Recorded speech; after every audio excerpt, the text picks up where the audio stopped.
it? Yes, I can see it. Good. Okay, so first of all, because it's very difficult for me to see you all, right? And a lot of you are not having your camera on, so I cannot see your face either. So I would appreciate very much if you guys interact with me. You guys can turn on your camera or your mic when you want to say something. It doesn't have to be, very rigid. You don't have to raise your hand because I don't I don't see your hands either. I only have one screen. So you just need to unmute yourself and ask questions or, just to chime in and tell me something. It's totally fine, okay? Um, this is not a classroom, okay? This is more like a discussion where I have more experience to share with you. So just keep that in mind.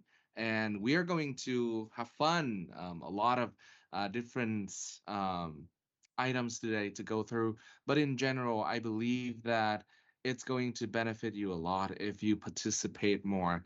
Since I don't see you, please unmute yourself and ask question, raise your hand, or if you agree or disagree, there are a lot of button on the screen that you can also react, right? Whether you like it, whether you don't like it, stuff like that. Okay. So now I see over 200 participants, which is great. I love it, and I am feeling very happy because basically the impacts that this um, session is going to make is vast. So mastering an interview, there are different techniques, but I will go through each of them to make sure that you are familiar with what you need to do in the future. Um, do you think that I am speaking too fast or, too slow? Just let me know. Okay?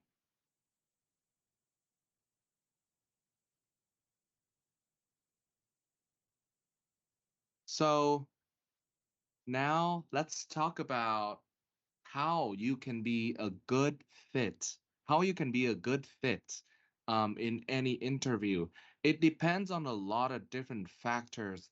It can be your ability, which means, you enter this job, right? You look at all the skills, experience, the knowledge, the language that they require.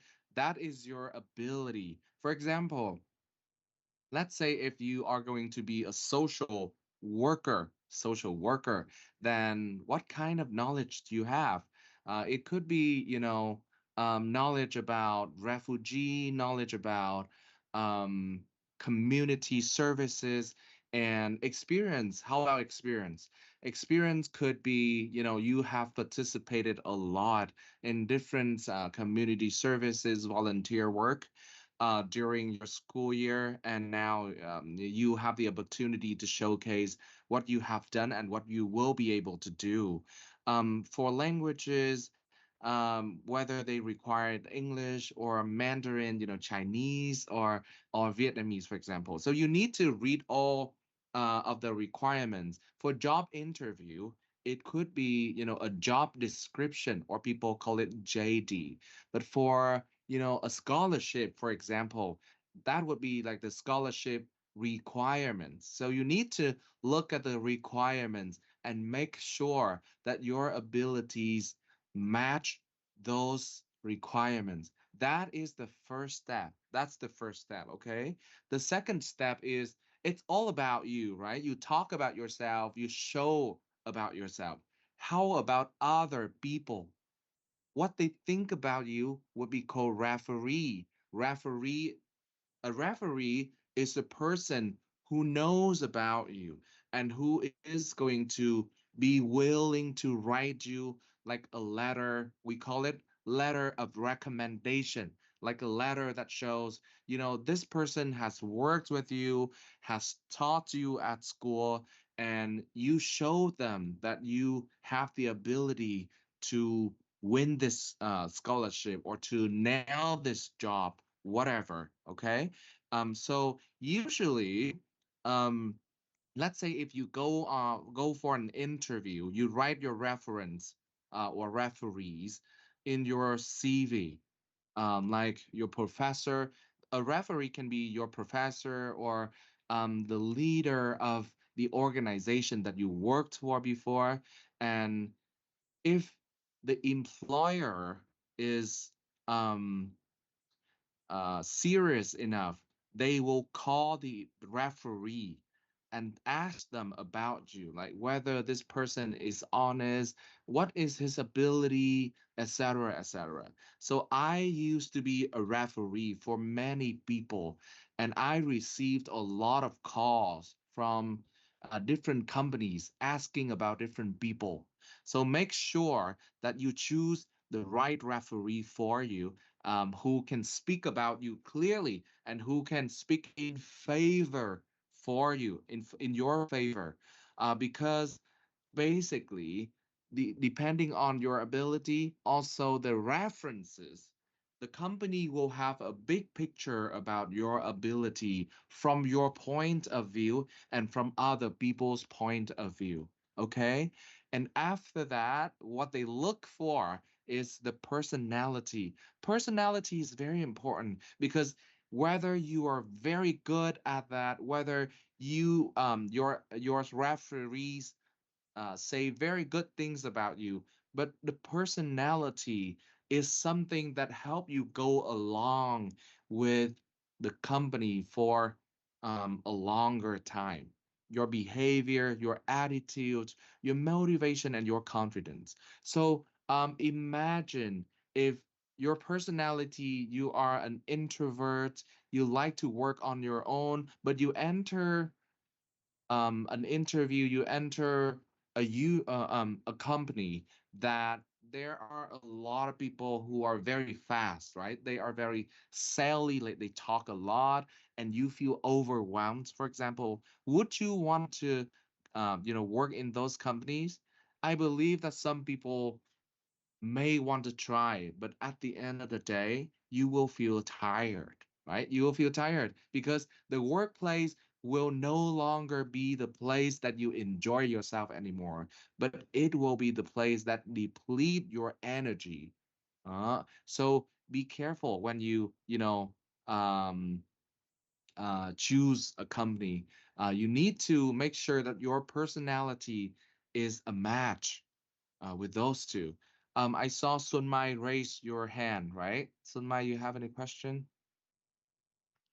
Sorry. I just pressed the react buttons, but it come to a mistake that I pressed the raise hand Oh, button.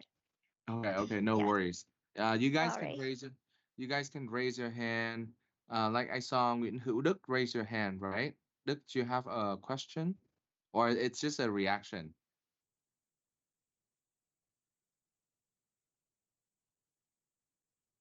Hmm, Phạm Nguyễn Gia something. I cannot read the full name.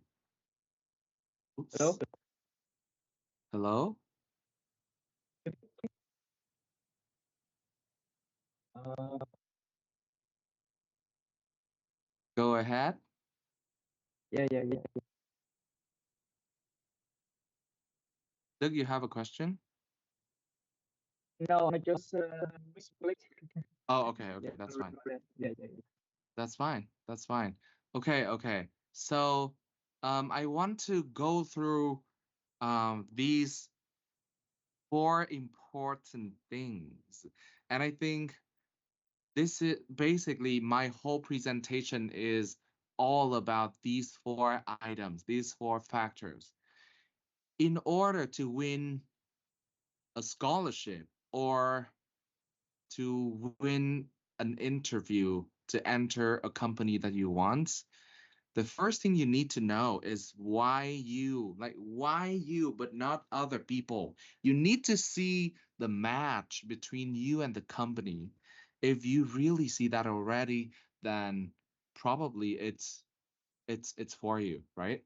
So you just imagine there are a lot of different candidates out there, and you are just one of them. So how can you make yourself um outstanding enough? Outstanding enough. So I put it here as, Why you? Why me? Why this position or this program? And why now? Okay, so now I will give an example about someone who is going to apply for an interview at a company. You here would be, let's say, Google. Okay, because Google is entering Vietnam very soon, I think in summer. So let's say some of you here want to work for Google. So you have to answer why Google? Why Google? Okay.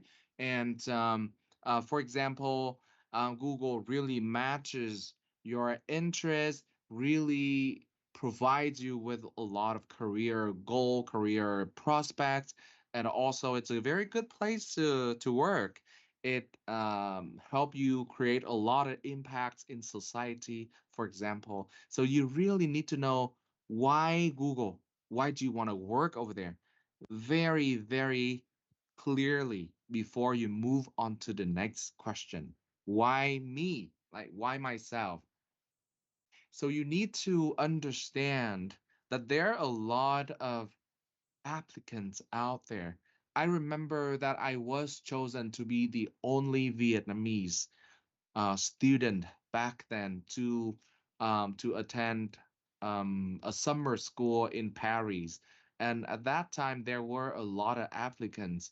And I realized that it was a very, very harsh, very difficult competition because throughout Vietnam, the whole Vietnam, they only chose one person. Like, why me, right? So basically, I was like just trying my best to nail all the application form as well as the interview. But I really needed to be outstanding. I even sang a song in the interview, and I did a lot of things that make people wow. Like they really think that this person can really represents Vietnam to to go to Paris and be with other university students all around the world. So at that time there were um 120 students from all around the world, from different countries in the world. I was the only Vietnamese one, and I realized how because at that time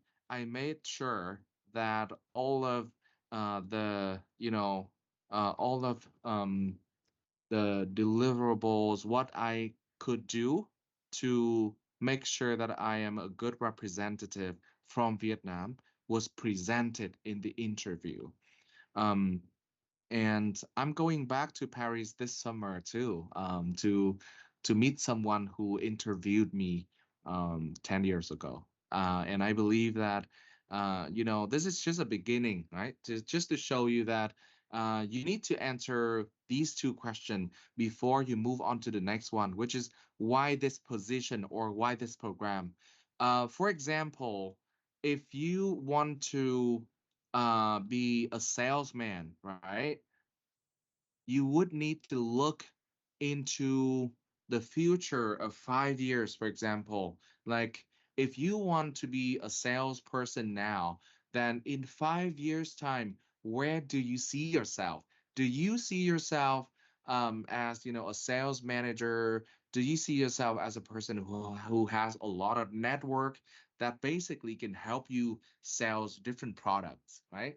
Or if you want to be a marketing specialist at the moment or an internship, like internship position, then you really need to think about, do you want to be creative? Do you want to work in an agency, where you can be creative, you can work with a team to deliver a very special project? Would you imagine yourself being out there leading a team with different creative people and asking for sponsors from clients and everything. So when you choose a position, you really need to think um, about yourself, the version that you want to be in the coming years. It doesn't have to be 5 years, 10 years, maybe next year, maybe 2 years from now. Who do you want to become? Do you have an image of a person like that and you want to be like them? Then try to imagine if it matches your career goal. If not, then a lot of people will become lost after a while. For example, you want to be a teacher. You know in your heart that you want to be a teacher, but you just go out there and sells properties, sell lands and apartments and houses. And at the end of the day, it's not something that your heart wants, right? You always feel tired because the job doesn't generate more energy for you. What you need to choose is to choose a position or a job that creates more energy for you, make you think about work at night without being tired, and you are willing to take more time to do work overtime in order to achieve your goal. If you choose a job like that, success will come your way. But if you choose a job that always makes you tired or makes you feel that not fulfilled, one day you will realize that you are already lost. Being lost is okay, but it will be a waste of time. So you need to be careful when you think about that. Okay, so that is a job position. How about a program? How about a scholarship, a master's degree? May I know in 315 people on this session today, how many of you want to pursue a master's degree? Can be in Vietnam, can be, outside of Vietnam, let's say in the US, in the UK, or in Australia, whatsoever. So raise your hand or just, react something. Um, I want to know how many of you want to, win a scholarship to study abroad, for example. I see 8 people already, and it's counting up. Wow, I think there are more people who want to study abroad. This is very helpful, right? Because if I know that you really want to study abroad to get like a full scholarship, you just go abroad to study without paying anything.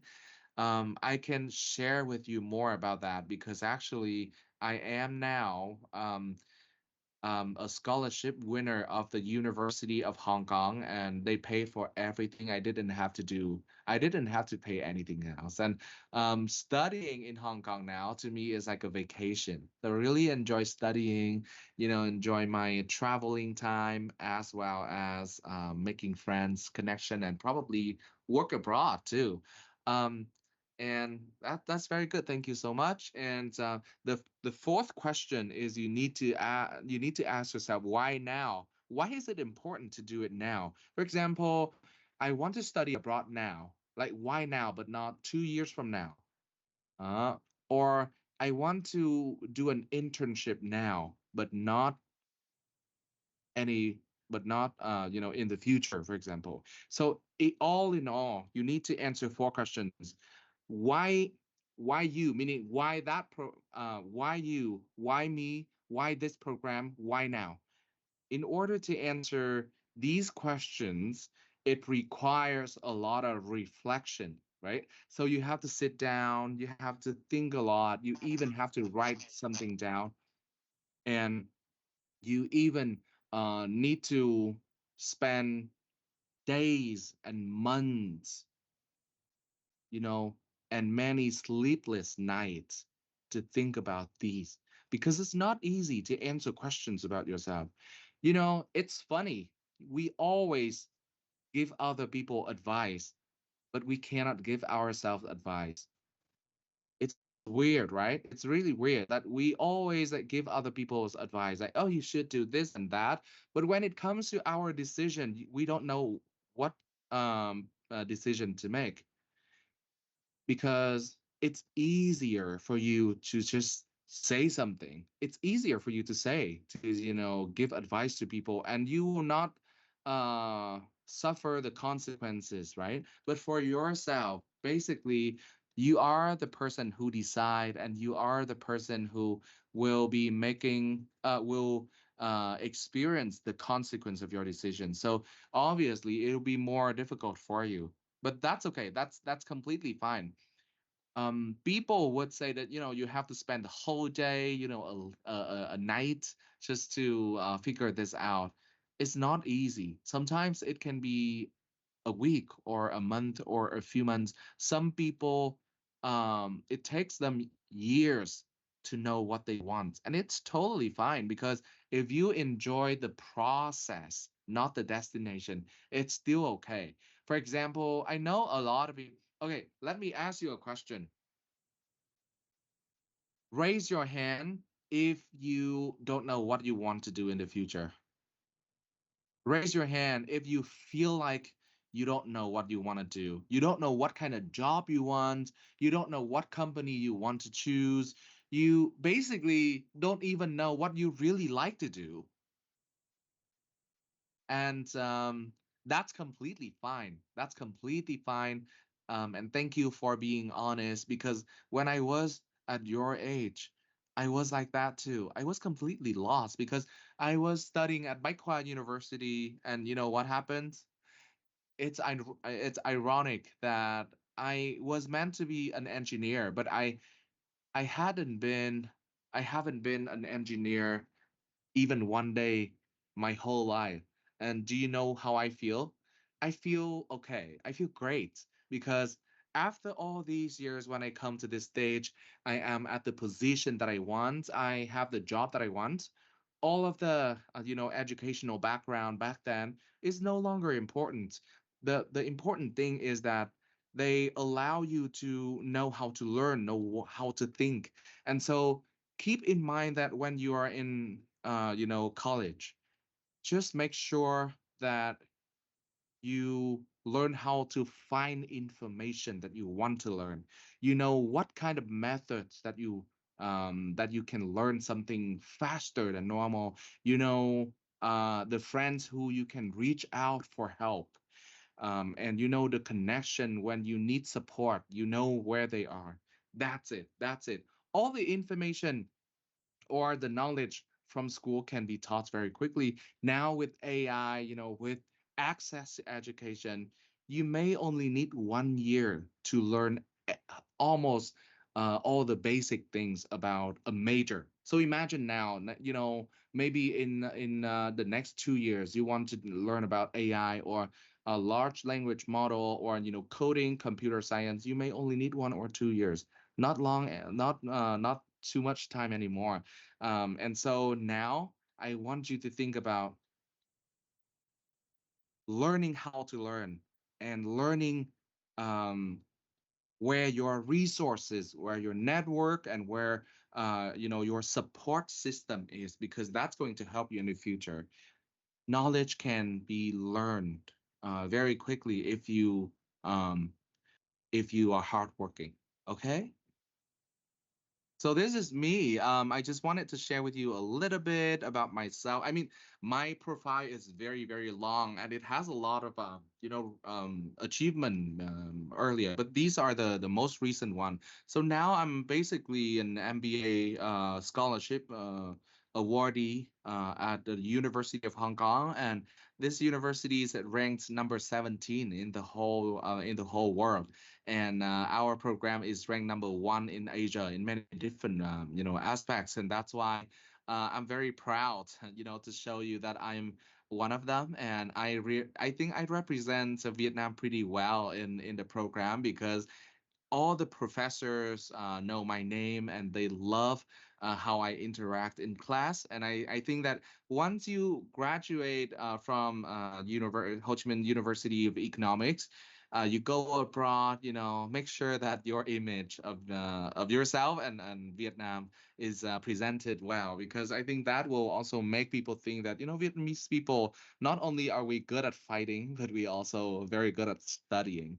And that is part of the things that I am doing. And on the right hand side is the equity initiative. I am one of the fellow in the 30 fellows all around the world for this program, and I basically just finished it before the Lunar New Year, before Tết holiday. And during the 1 year in the program, I actually went to so many different universities in the world and also different countries.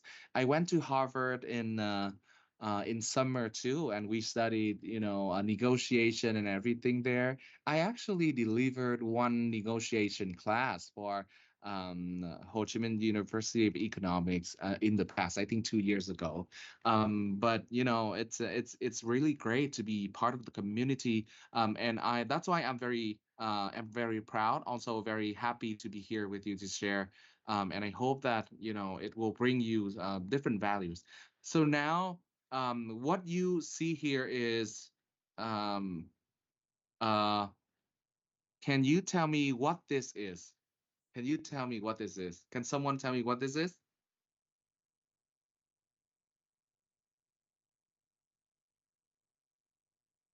You can raise your hand. You can also just unmute yourself and say,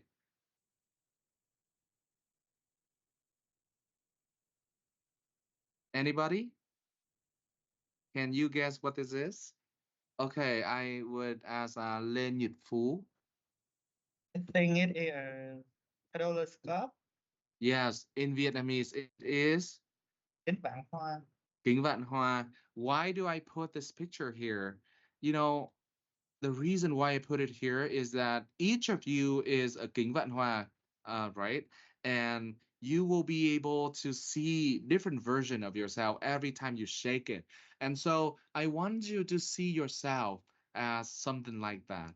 Um, just if you add more elements to your life, if you add more, experience to your life, it will become more colorful, more sophisticated, more mosaic, and you will have a lot to tell the other people, right? So imagine you go to an interview, whether it be for your internship, for your job, or a scholarship to enter a master's degree program.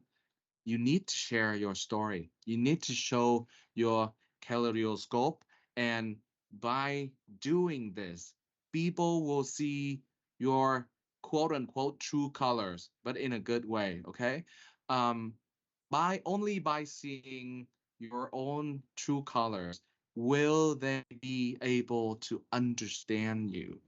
If you present yourself as a normal person who graduated from the Ho Chi Minh University of Economics, or FTU or stuff like that, with the GPA of 3.8, and I have five different positions at a student club and stuff like that. It's still very normal, it's still very regular. Nothing is going to be very outstanding out of your CV or your application. You need to be able to tell a story. All the numbers that you have in university, including your achievements and everything, don't even think that they are good enough. Because let's say, if you want to work for an international company, there will be people who come from Harvard, Oxford, Cambridge, and you cannot, use our university name to fight against them, right? So you need to be something different. And by being different, you will be able to make your stories heard, and to leave an impression in the interviewers. Okay, so in order to find your story, it's not very easy. It's not very easy. But imagine now, you are going to be an interview, right? So this is science. This is science, right? Actual words only 7%. Body language, if you're in front of them, if you are in person, right, 55%, and the tone of your voice is 38%. So basically, the actual words that you have, make up a very small amount um, of your interview. So if you're attending an interview in person, then your body language and your tone of voice can be very important. You need to practice your voice, making sure that it's not too fast, it's not too slow. It's just make people feel at ease. Like, very easy to understand, very very easy to understand and confident, but not arrogant. And body language, standing firm, look into their eyes, but not like staring at them. Just look at them for a little bit, and for like said, let's say for 3 seconds, and after that, look somewhere else and look at them again. Basically, to make sure that you know to make sure that they know that you are serious about this, that uh you keep an eye contact with them, but not like making them feel uncomfortable. Okay, so um can someone let me know if okay no, let's ask this question. So how many of you, please raise your hand if you think it's true to you, do you think that your body language when doing presentation is not good enough? Raise your hand. Mm, wow, I see the numbers adding up. Hmm. Hmm.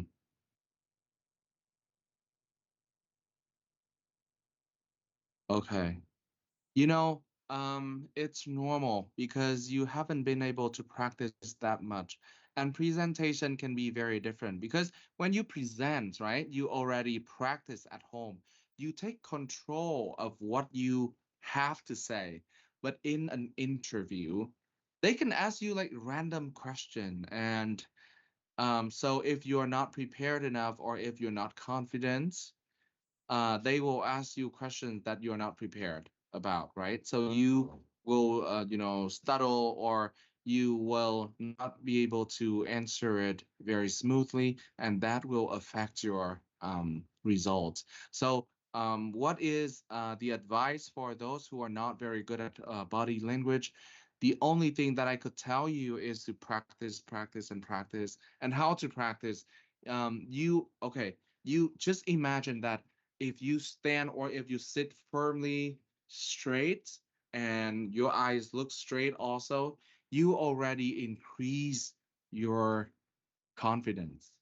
And this will allow you to basically break through um, the barrier that you cannot see.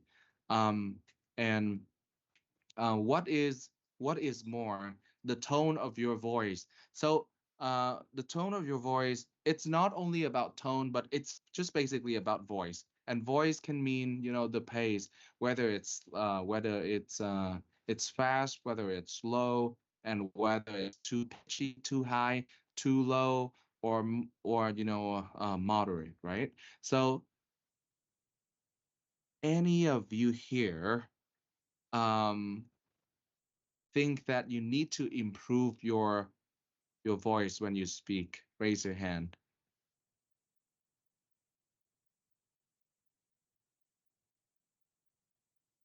Mm.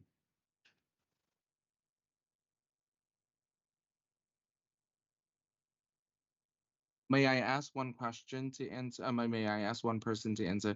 Lê Thị Bảo Yến. Lê Thị Bảo Yến. Hello, Yến. Yes, hello. So, what aspect of your voice do you think you need to improve?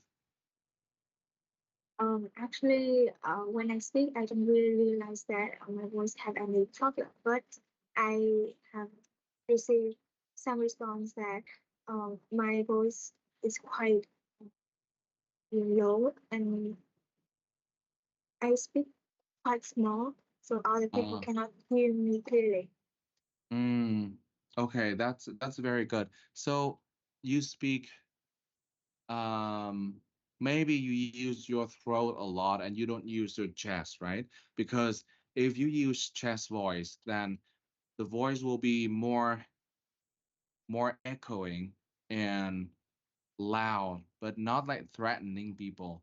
And I noticed that a lot of Vietnamese people, especially female Vietnamese, um, are facing the same problem because when they speak in Vietnamese, it's already very at a very low volume, right? So when they speak English, it's hard to hear also, and it requires a lot of practice. So I would say if you watch Netflix, you watch interviews on YouTube, pay attention to those female voices that you like, and try to mimic, try to imitate them. Do gradually you'll be able uh to imitate and to basically quote unquote channel them, and you will have a better tones of voice. um for me that kind of works because when I studied English or when I watch podcasts and stuff, I actually try to make my voice, my tone of voice, be more comfortable to listen to, and that would definitely be very helpful because later on I got more feedback that when they hear my voice they actually can like fall asleep. So it requires a lot of practice, but I think the best way is to get feedback from people and learn from it by imitating, the celebrities that you like, for example. That way, you have more motivation to listen to it more regularly. I think I will pass this.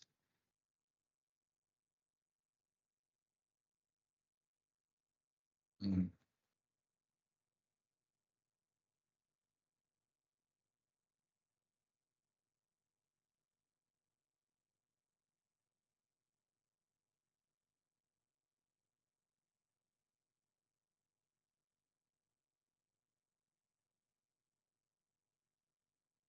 Sorry, but can you guys hear it very clearly? House, then no Well, voice. Yes or no? No. we can't hear it.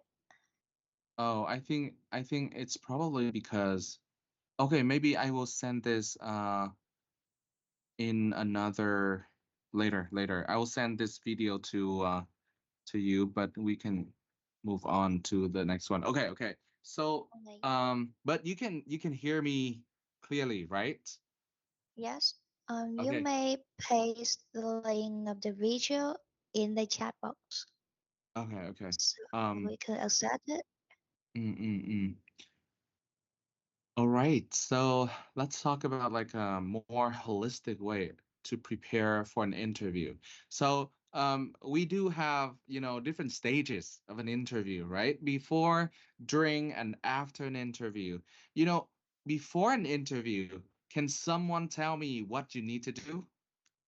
It doesn't have to be like a full sentence, it could be a keyword that you think of. Just unmute yourself and say that keyword. It's fine. We we learn the knowledge by building the knowledge together. So you don't have to, have a holistic way or everything about an interview, right? But I only require you to know certain aspects of it, and we build the knowledge together. So who could tell me before the interview what would you do?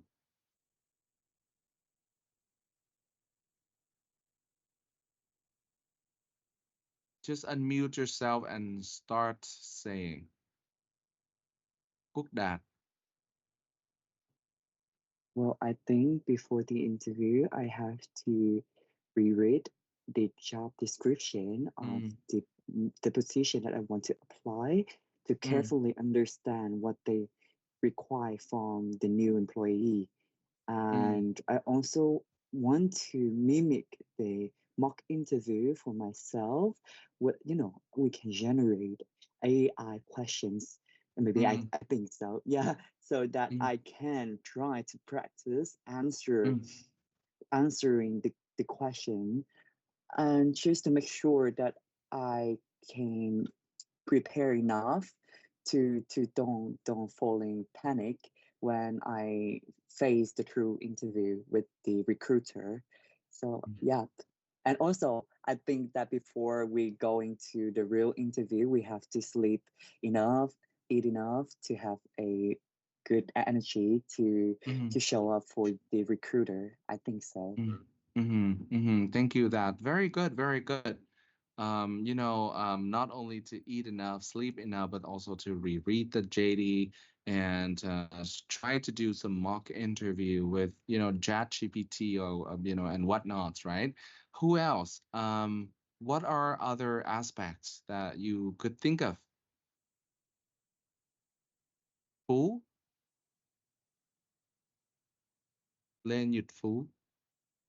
Honestly, before an interview, I will sleep to Mm, get the relaxing I can, and I will mm, listen to some music and then ready and go to the interview.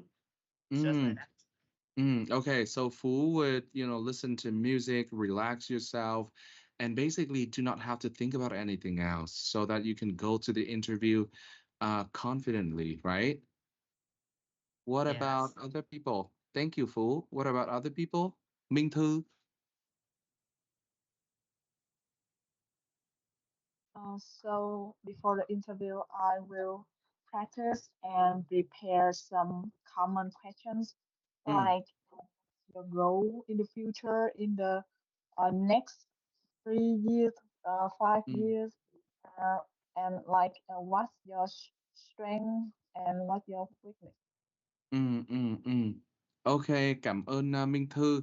I think you guys kind of have basically everything, right? But another thing is you need to be mentally prepared too, because you can generate as many questions from ChatGPT or AI in general, but what if the interviewer asks you something unusual because they know that you come prepared, right? They would ask you a random question. Then you also need to think about that. Like if they ask me another question, should I please them or should I just be honest? For example, if they ask me, for example, if they ask them, they ask you about, do you know any Chinese food? You like any Chinese food? And you basically haven't had any Chinese food before.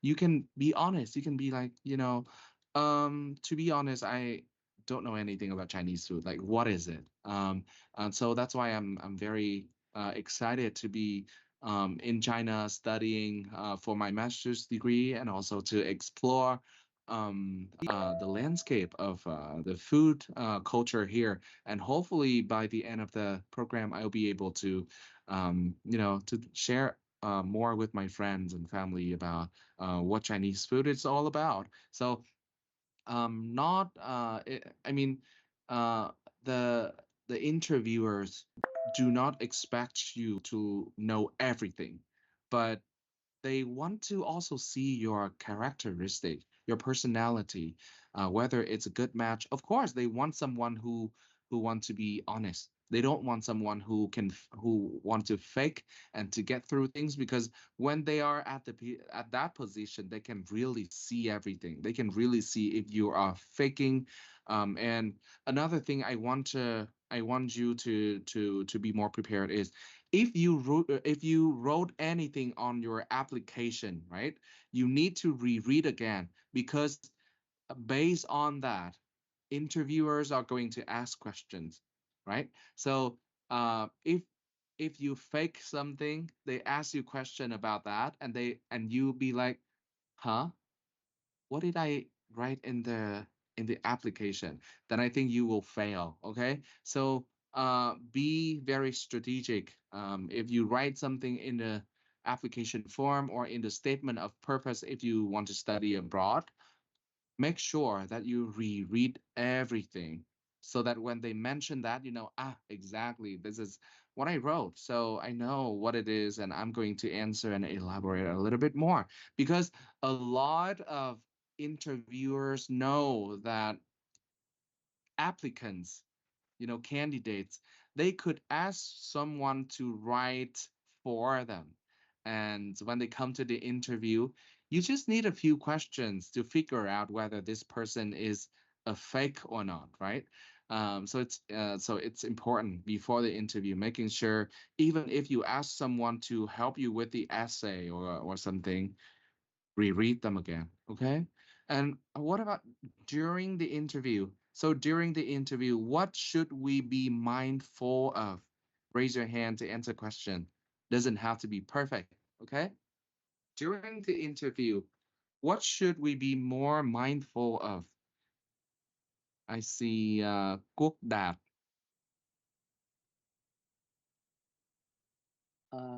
Do I have to answer or you just name me? Yeah, answer. Okay. Well, on my perspective, I think that during the interview, you have to keep yourself calm as much as Mm, possible.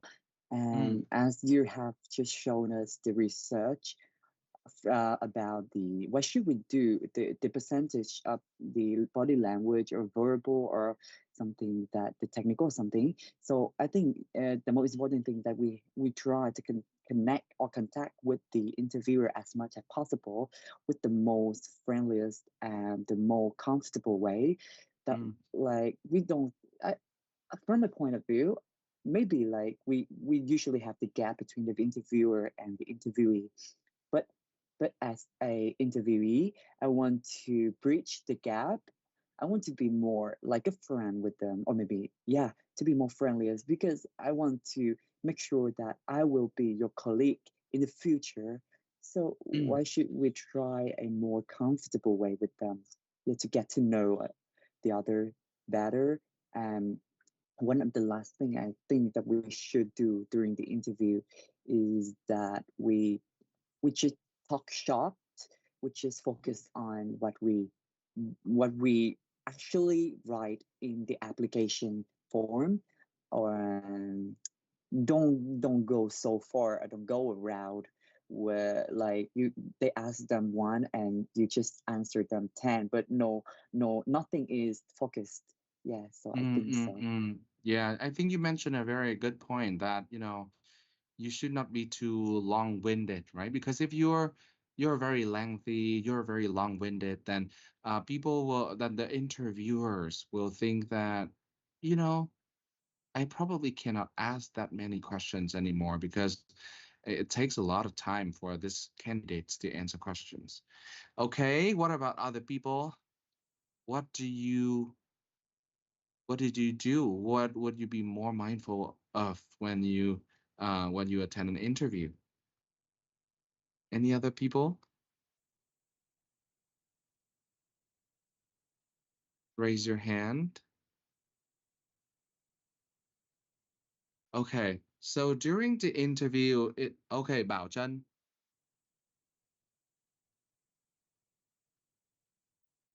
Bảo Trân. Yeah, do Mm-hmm. you hear me? Okay. Yes.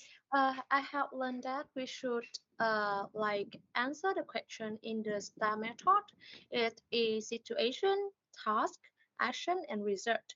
And I think it's really Mm, like helpful for us to be outstanding.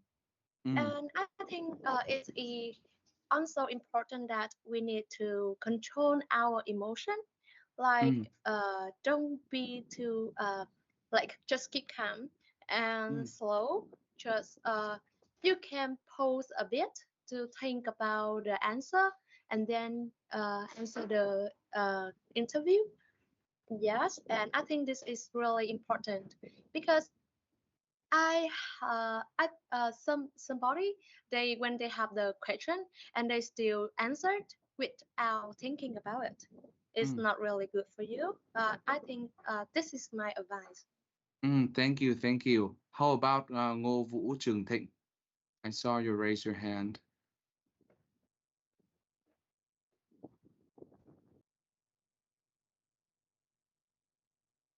Trường Thịnh.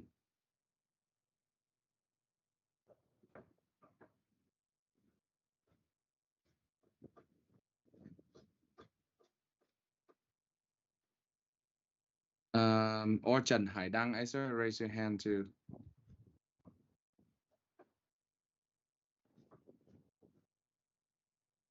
Sorry, I wasn't raised my hand. Oh, okay, okay.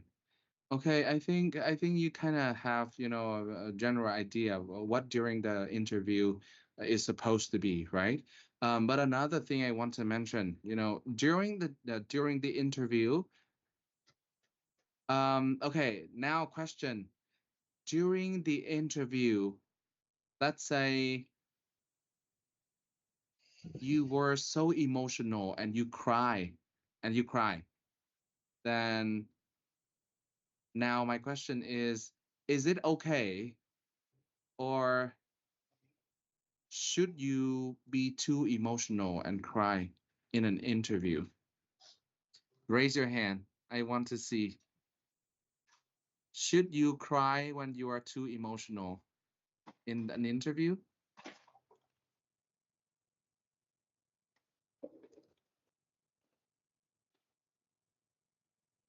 Hmm, I see not a lot of people. So I want to ask other people think that we should not, who think that we should not cry to or being too emotional in an interview.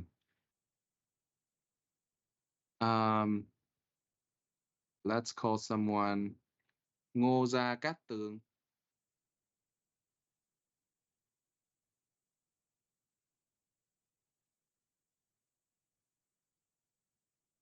Ngô Gia Cát Tường. What do you think?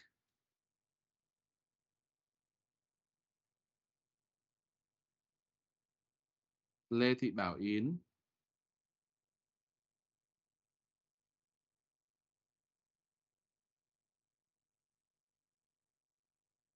Bảo Yến đâu rồi? Em here. Okay. So you didn't raise your hand, meaning that you think we should not cry or should not be too emotional in an interview, right? Why? Um, I don't think that there is a situation that I might cry when I'm in interview. Mm-hmm. Or if yes, I think we are in a professional environment, so we should calm down our emotion Mm-hmm. to show the um, interviewer that we can um, put our emotion aside and we can concentrate on our work. Okay. Okay. Okay, so here is my answer. It really depends, right? It really depends. But most of the time it's okay. Most of the time it's okay. Because when you tell your story, it's okay if you're being emotional, it's okay if you cry. And the more you cry, the more and be emotional about it, the more people will see the real you. They will see the real version of yourself without any filter, and that would make you feel connected or they feel connected with you. For example, many of my colleagues at the equity initiative fellowship scholarship, they actually cried during the interview, and they got chosen, they got selected because people really feel and see the heart that they have for their work. I There are a lot of people who got very bad past experience, and you know they got through that. They opened up an organization that help people avoid that. For example, they do still have those emotion inside of them, and it's okay for them to release sometimes. And that will also make you feel connected with them. We call it vulnerability, meaning who knows vulnerability? Being vulnerable, meaning làm cho người khác cảm thấy cái sự dễ tổn thương của mình. Being vulnerable about something makes people feel connected with you. Okay. So as I mentioned, you need to do a little bit of research, not only about the company, but also about the job, the team, and also the business problem business problem that the company have, because you come to the company, you basically help them solve some problem. You really need to see what problems, what gaps they have, so you can be more prepared to solve the problem or to bridge the gap. Okay. After that, you prepare by learning the common questions, and also be prepared for the like surprising questions that they have for you, and practice and practice and practice.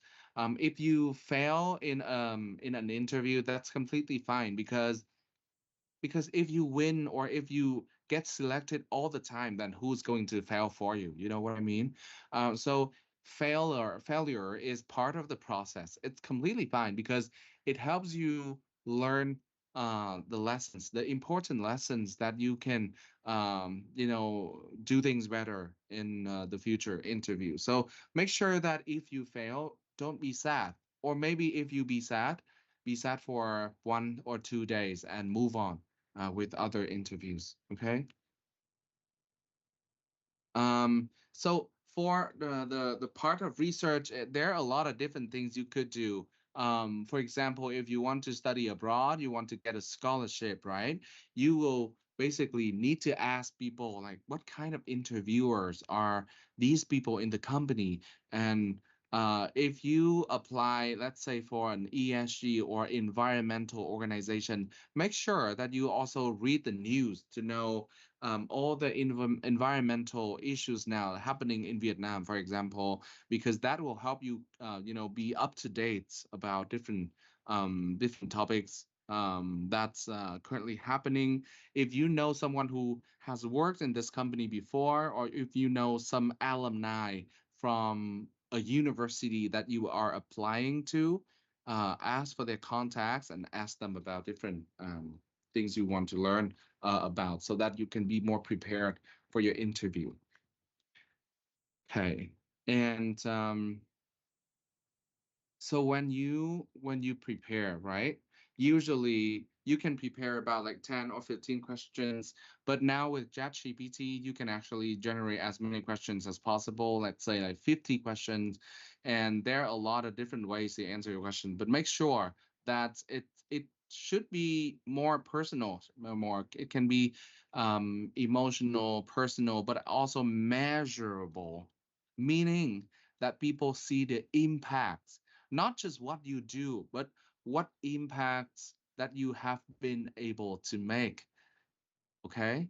That will help you tell a better story and make them more visual to the interviewers. So obviously, when you write in your CV or your statement of purpose in a university application, right? There will be different talking points. There will be different details that the interviewers want to know more. So when you read your CV again, or when you read your essay again, try to imagine what might be the questions that they want to ask, that they want to know more about you. Okay. And when they ask you, they also expect you to ask them back. So prepare about 3 to 4 questions to ask them. But when you ask them, I think you just need to ask them 2 questions. That's fine. So at the end of the interview, you can ask them, let's say, 2 questions. You prepare 3 to 4, but probably during the conversation, they already answer some, right? So you can, ask them a 1 or 2 follow-up questions, basically to make them know that you also very prepared. And if you go to an interview, what are you going to wear? Okay, so it depends. It really depends, but make sure that you wear something more proper, more smart. Casual smart is also fine, or very formal is also fine. The way you enter an interview already tells a lot of different things. My friends and my colleagues from HR, like human resources department at different companies, they even told me that the moment 10 10 second when you walked into the door in the interview, they look at your outfit and they can already make a decision whether to recruit you or not. Trust me or not, believe me or not, that's true. A lot of people, people, human being are irrational. What does that mean? What does irrational mean? It means that they cannot be rational all the time. They will judge. They will have certain image inside of them that will love something and hate something. So if you walk into the door, into the interview, and if they like you in the first 10 seconds, that is good for you because they will give you favors. You remember that when people like you, they will be easy on you, they will give you favor, they will smile more at you, they will basically choose you. So, because people are irrational, we need to take advantage of this. We need to make sure that we can also manipulate, control, or leverage this fact in our own favor. Okay. Yeah. And what the biggest message for an interview answer that I want to share with you today is you need to be concise but specific. Concise means very short, specific means detailed. So you need to be short and detailed at the same time, not like yap yap yap yap yap and there is no content. You need to be contentful and also very concise. So how to be concise but specific. In Vietnamese, they call it ngắn gọn and xúc tích. So it's short, but it's enough information. And in order to do this, there's only one way: practice. If you don't practice, you will say many different things. Basically, you are like a plane, an airplane. You can take off, fly in the sky, and never be able to go down. And I see a lot of people have that problem. They can fly into the sky, but they can never go out. They can never go down, and they can never land. That makes the interviewers tired. When they're tired, they're not going to choose you. So you need to be concise, but enough information that they can move on to different questions.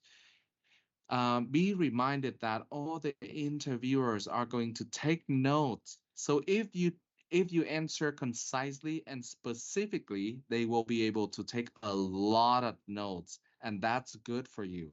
If they take a lot of notes about you, that's good for you. But if you answer a question so long, and it's not necessarily be that long, then the interviewers are only able to take a few notes. And if they take very small notes, that means they don't have anything to think about you or to remember about you. You don't leave a good impression on them. And so you're going to fail, right? So remember, concise, but also need to be specific. Okay. Now you are an interviewee, but I want to portray yourself. I want you to imagine yourself as educator.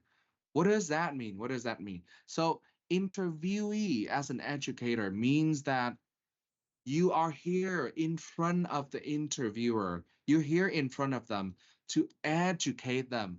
Educate them about what? About yourself, about your ability, your skills, your stories, your background, everything. Imagine they are here to learn from you. So you should not please them. You should not please them, but you educate them. If you please them, you will tell them the answers you think they want you to say.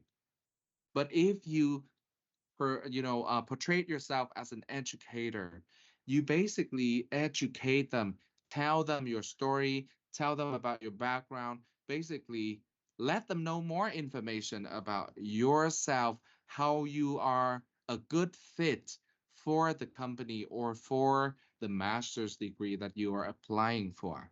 Okay? So change your mindset, not an interviewee, not a people pleaser. You are not going to please anyone by answering questions nicely to please them. No, you don't want to please them because when you please them, you are like everyone else, trying to please them and hope that they will choose me. It's not going to work. You have to educate them about yourself so that they know your value, they know your background, they know your story, they know how standing and unique you are. And that way you will be able to get the slot. Okay. Any questions so far? Please raise your hand if you have any questions so far. Okay, if not, then I can move on. Okay, so this is what I want you to think about. You your list of questions can be many. These are just some suggestion, okay? Just some suggestions. And you now can use AI to generate as many questions that you like, and they can also suggest some answers. So use AI, okay? Please use AI to help you with that so you don't have to spend more money to pay someone to help you with this, okay?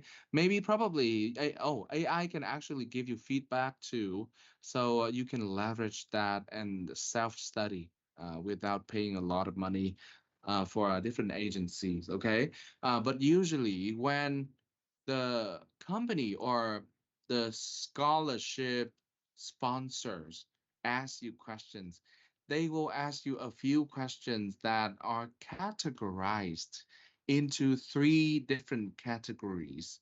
The first category is, can you do it? Second category is, will you do it? So can you do it reflects your ability. Will you do it reflects your attitude, behavior. Like, if it's too difficult, will you do it? Will you try your best to learn how to do it? Or will you say no? Right? So the green one is ability, asking about your ability, your experience, your educational background, and the will do question, will you do it? Asking whether you try hard enough, asking whether you have a good attitude. And the blue circle, the blue category is organizational fit, meaning your your long-term goals, whether you stay here and you basically fit into the organization, your personality and your aspiration, your vision, is it the same with us or no? Because if you can do, if you will do, but you don't have the organizational fit, you will be sacked. You will be eliminated very, very soon. So when you look for a job, try to look for a job that have these three factors, because if you're a good fit already, it will be easier for you, right? And you will not be rejected very easily if you already have these three. Um, okay, so now I'm going to give feedback for a few questions. And I will do this with people who want to raise their hands. People who want to raise their hand to do these questions. Okay, so I will choose now you have like 1 or 2 minutes to think about these questions. After that, I will ask you to choose a question to answer. Okay. I ask you to choose a question to answer. So you just need to raise your hand. I will call your name. For example, if there's like Huang Tu Hương, for example. So Hương later, if she raises her hand, she say, I want common question number 3. What is your weakness? And then I ask that question. So Tu Hương will answer and I will give her feedback. Okay? You know what I mean? So this is the opportunity for you to also practice a few questions, and also for me to give you feedback as well. Okay, so have a read, and later in let's say 2 minutes, 2 minutes, so you can choose and you can be prepared, and I will ask you to raise your hand, and after that I'll be able to give you feedback, so it's an opportunity for you to learn and to practice too. Okay, 2 minutes from now. Okay.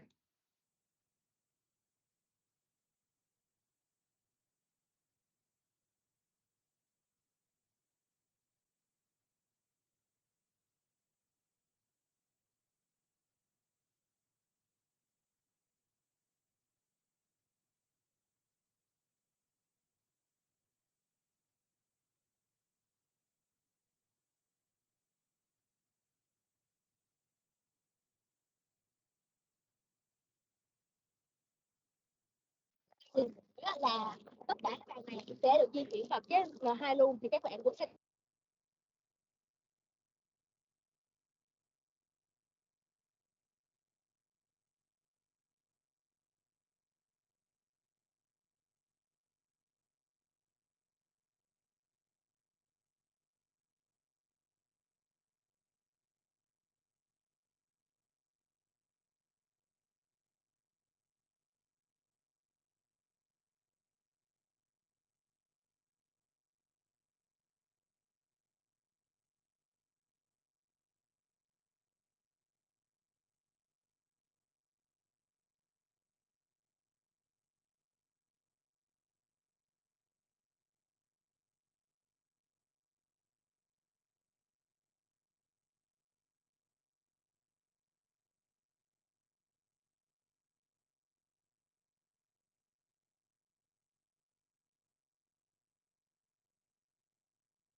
Ok, rồi có bạn nào xung phong không? Anybody? Anybody who wants to answer any questions?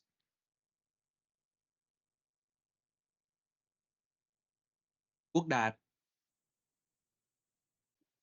Well, hello. Mhm. I think I would choose the most common questions. The first question, introduce yourself. Okay. So, do I have to start now or you ask me? You, okay, Dad, could you introduce a bit about yourself? Okay, thank you. Well, hello. My name is Dag, or you can call me Danny. I am a sophomore at the University of Economics Ho Chi Minh City, and I am a child from a seaside province in Vietnam, Khánh Hòa. So, which means that it had nurtured in me the aspiration to go overseas because Khánh Hòa is one of the most attractive place for the foreigner. So I always want to nurture that, and so that's why I choose the my major in the university here is logistic and supply chain management because I understand logistic is the way that we will manage and we will manage the relationship with the foreigners, and it's really important for the whole how do we say, the whole process of a company operation. And that is about my educational background and about my personality and traits. I am a really kind people and collaborative person, a person like I have to be. I have always want to connect with other people. I want to go to the cinema, seminar to connect with the, the professors and other people who have the like-minded like me to Mhm. as connected as most with the networking.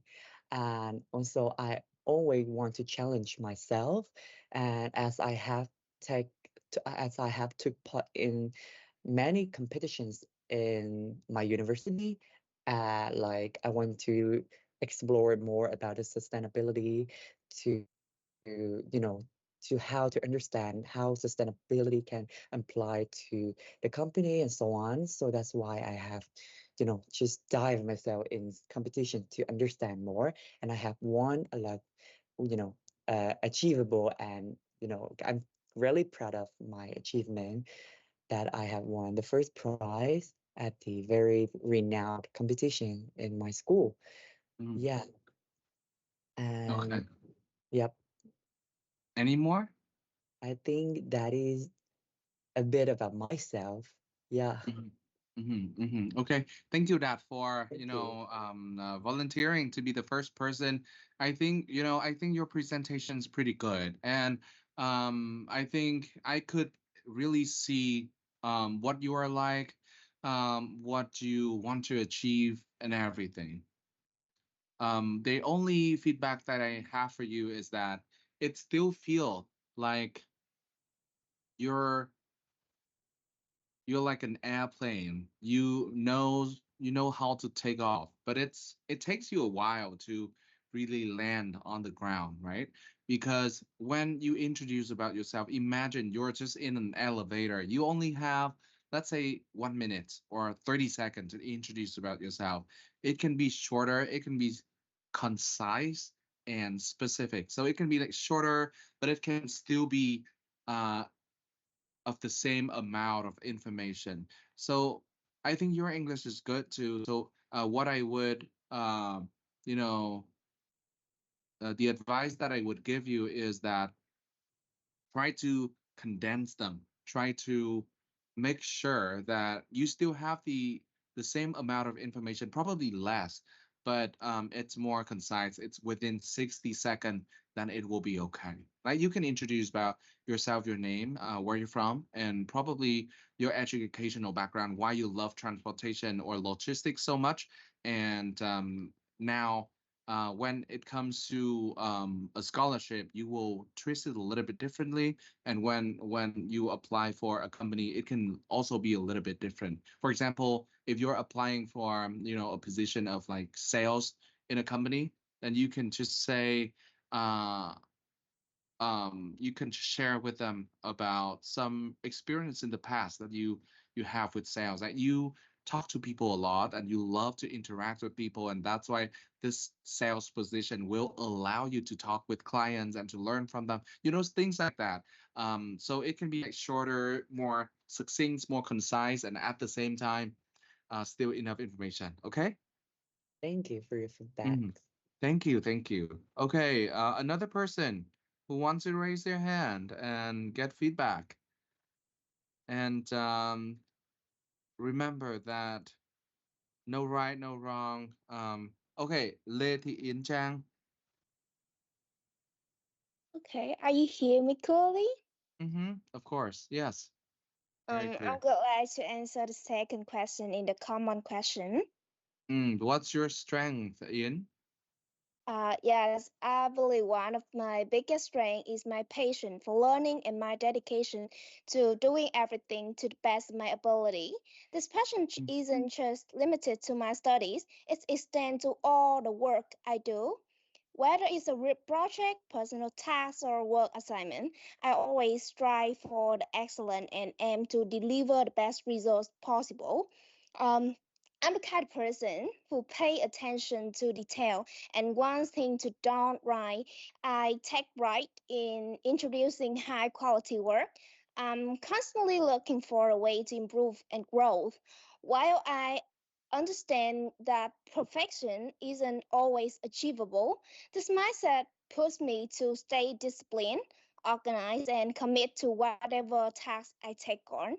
is something that drive me every day and help me maintain a high standard in everything I do. Yeah, that's it. Okay, so how do you deal with people who are impatient and who do not pay attention to detail? Uh, Actually, that I do this work for there because like it's like a personality. They don't do focus on the details. So like personal. I don't know how to explain it, but uh. I don't know, but maybe I will explain for them and give the process for them to know and explain the what will they gonna to do. So Mm, this is mm. So mhm, for impatient people and for people who do not pay attention to detail, there are a lot of different things that you can do, not only to help them, but also to work with them, right? Because when you are in a company, there will be people like that, and how you still patient, you still want to give everything that you have, but there are still people who do not want to work, and they are still very bad at what they do. Um, it will give you frustration. So you really need to be careful and manage your energy as well. So basically, just now I asked a follow-up question to Ian, and what I did is exactly what an employer would do, right? They would when they see you, you answer different questions, they will ask follow-up question, and you also need to be prepared. You also need to um think about like whether if they ask those questions, then how would I answer? You know what I mean? And it's okay if you don't know because we're young and we are allowed to make mistakes. If you don't know how to answer that question, probably you ask the interviewer. To be honest, I don't know because I worked with people like that before. It's kind of hard. And what about you? Like, what's your strategy? You can ask them about that. It's totally fine. But in general, I think it's good that were honest about your answer. If you don't know, you just say you don't know. It's fine.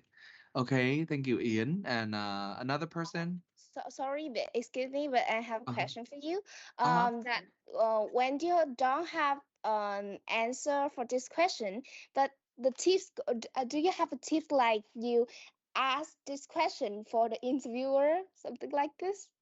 I mean, interview is not, ask and answer. It can be a discussion. It can be Mm-hmm. a discussion. And so, for example, there is no formula. Okay, there's no formula, but it's more like a discussion because when you talk about like salary too, salary is not like they tell you, hey, your salary is going to be like $500, and you're like, uh-huh, okay, okay. No, you can like ask them like why for $500, because when I work in the previous company, my salary is already 500 and now I want more. So it's like a conversation, it's like a discussion. And this can be a discussion too, like they ask you about your strength and they dig deeply into that. You are still trying to figure it out, right? And you also like try to understand, try to strengthen your strengths.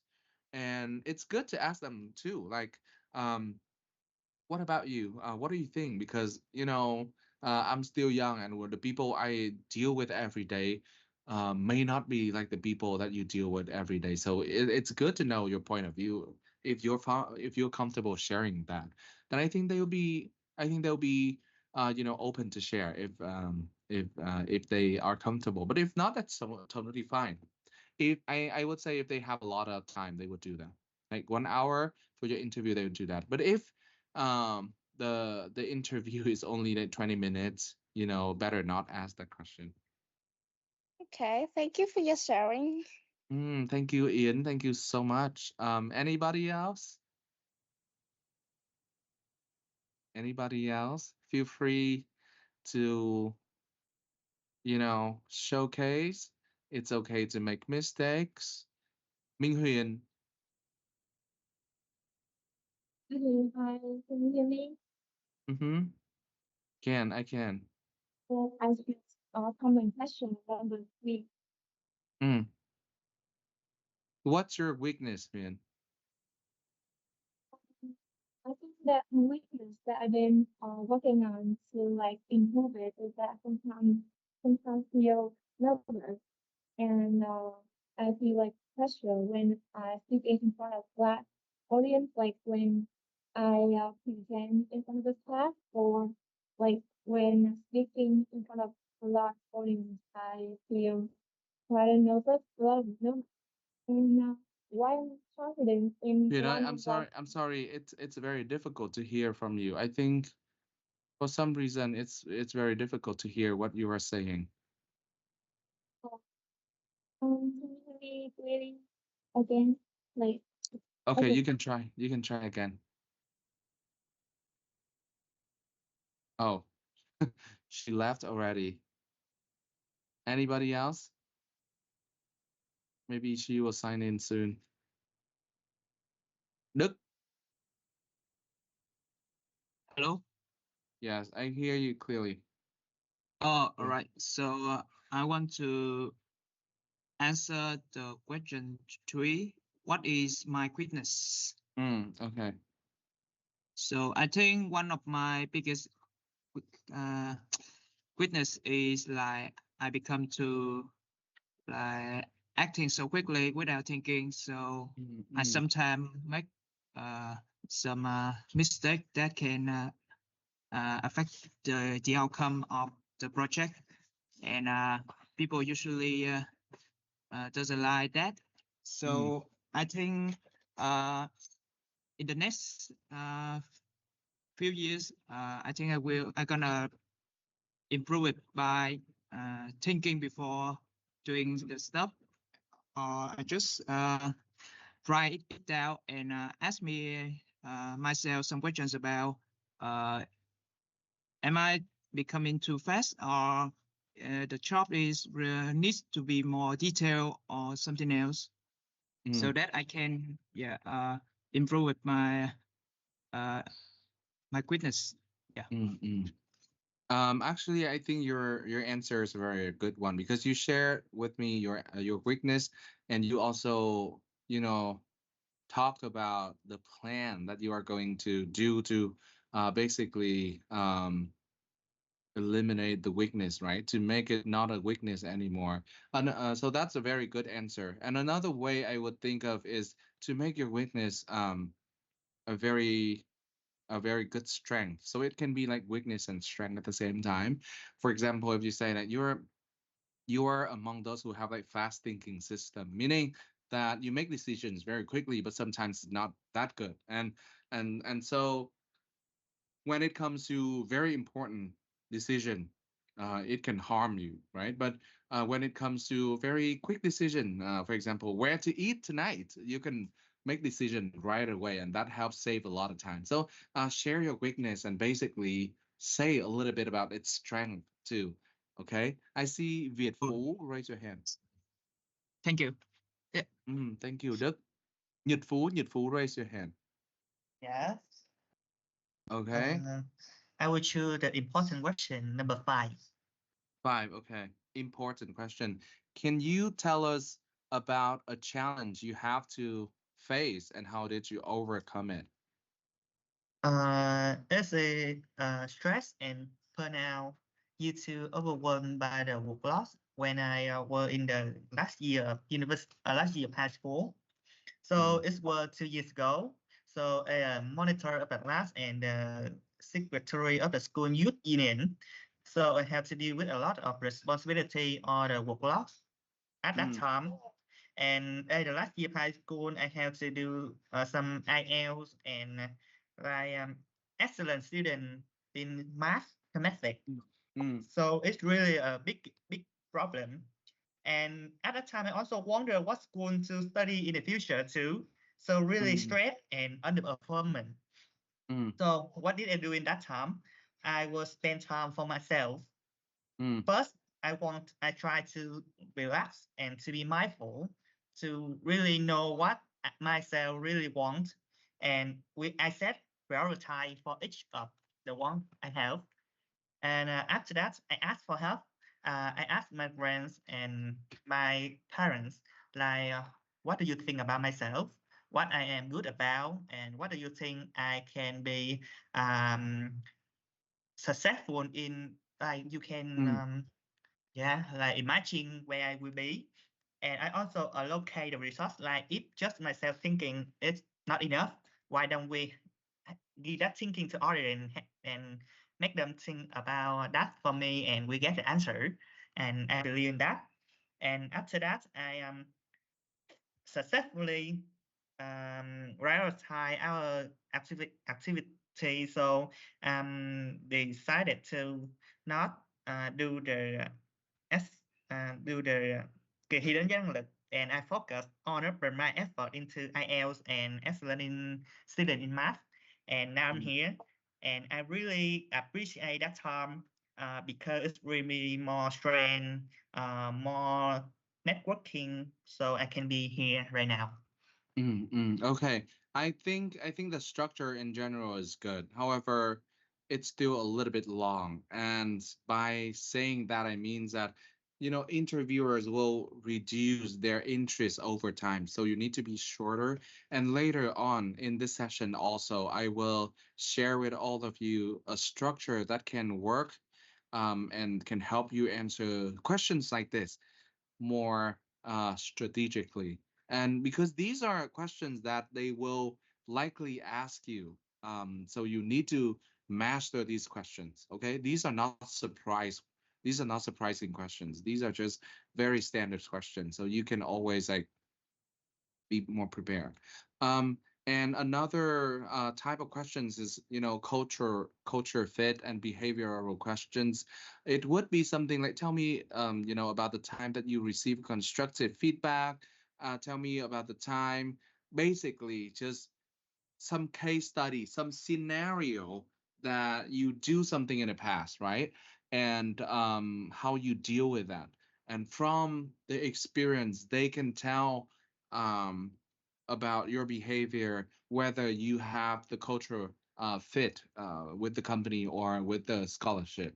But I'm going to share with you later on that. This one, probably a video clip. Okay, so earlier we went through this already, and weakness, as someone just answered just now, they asked this because um, they want to know what you have experienced, how you deal with that, because how you deal with something reflects your core values, reflects what you believe, and that will help them categorize whether you're a good fit for the organization. Okay. Okay. So now look at this picture and type in the chat what you see. Okay. Help me now, type in the chat what you see in this picture. Just a keyword. Just a keyword. Sorry, I don't think the chat option is working right now. Oh, the chat is not working? Uh, in channel meetings, only members of the team have access to the chat. Oh, okay, okay. If the chat is not working, then maybe you guys can just unmute yourself and say the keywords that you can think about, okay? You don't have to raise your hand, just unmute and say it. Hello, can you hear me? Mm-hmm. Oh, I think it's mostly the coast. Host. Okay. Yeah, coast. CEO. Yes, COAST. Mm-hmm, mm-hmm. This picture has a message that I'm going to share with you. So it's good that to, throw some keywords. Thank you so much. Next, Think it picturesque. picturesque. So beautiful, spectacular. Okay, okay. Any I other think keywords? I think that is about the vastness. The what? A The vastness. vastness. Okay, okay. So very large, very vast, very broad, right? Okay, what else? It's Clean, not. Say that again. clean and clear. Clean and clear. Mm-hmm, mm-hmm. Okay. What else? Maybe colorful. Colorful. Colorful. Okay, what else? Yes, me again. Huh. Yes, say it. It's fine. Okay, all right. I think it is the border between safety and difficulty. I think Okay, so. border, border. Okay, what else?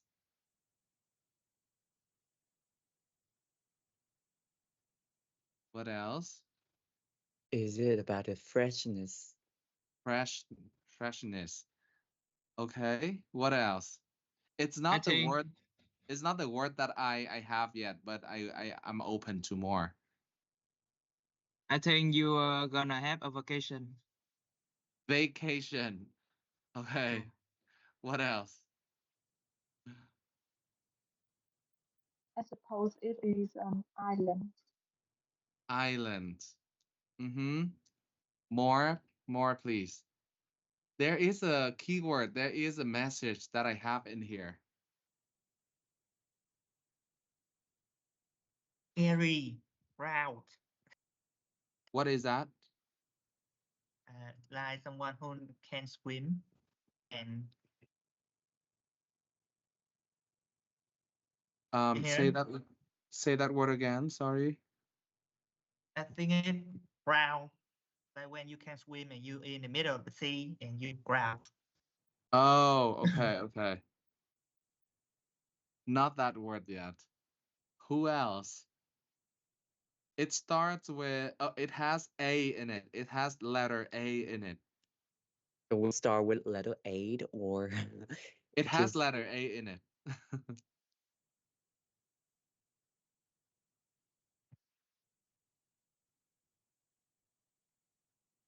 attractiveness. Attractiveness. Okay, what else? Is it clear? Very close, but not. But very close. Very close. It starts with C too. Clarify. I think it's clarify. Very actually it's close. So the word is Clarity. clarity. Exactly. Clarity Ah, is the word.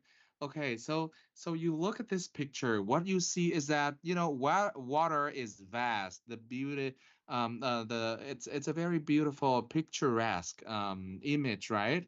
However, what you see throughout the ocean, or the waters over here, you will see the um the bottom of the ocean, right? You can only see the bottom when there is clarity, when it is clear enough. And what my message is all about is you need to have need to have the clarity of your mind in order to do any interview or application. The more clarity you have, the better. The reason is when you have clarity, you really be able to show who you are, what you are like, and what your story is all about. People who do not have clarity, what do they have? They have chaos, right? And when they have chaos, they cannot see things clearly. They don't know what they want, and they don't know what their values are, and they think that all the achievements are enough to be able to enter a company, to get a scholarship, to go abroad and study. But remember, if you have chaos inside of you, you will become everybody else who are lost, who have no idea why they are here, who have no idea what they want to do. I mean, it's totally fine because you you must have some chaos before you find your clarity, right? So I don't require you or request that you be clarified now, but keep this keyword in mind because you really need clarity to be able to um first understand yourself, and second, make other people understand yourself clear enough. That's very important. Um, and I cannot emphasize how many times for those who want to find a company that's good for you or to get a scholarship. I basically had a lot of scholarship. The one that I showed you earlier is just one of the scholarships that I get. I think I have like over 15 different scholarships and maybe more, but the reason why I had them, the reason why I won the scholarships was because I have clarity of what I want, what I can contribute to the people who give me the money, who give me the scholarship. Because you cannot expect that I am good enough so I should get the scholarship. No, you're good enough and you can contribute to the scholarship itself. You can contribute to the purpose that they give you the scholarship. Then that's where you will be different from other people. The more you think about that, the more you will find your own way. So I was just talking about scholarship, right? However, talking about companies you want to apply for to become an employee, you also need clarity. Because when you have your clarity, you will know maybe in the next 5 years, 2 years, I want to be this person, that person. I want to achieve something. For example, now I come to a company. I want to be a salesman. I want to be better at communication with customers, with clients. But in 2 years' time, what I envision myself to be is to lead a sales team, to work with different people within the team, and to share experience that I have had over the 2 years, stuff like that. So when you have the clarity, you will see yourself in the long run. You know exactly what you want, and you will be more confident in telling your story.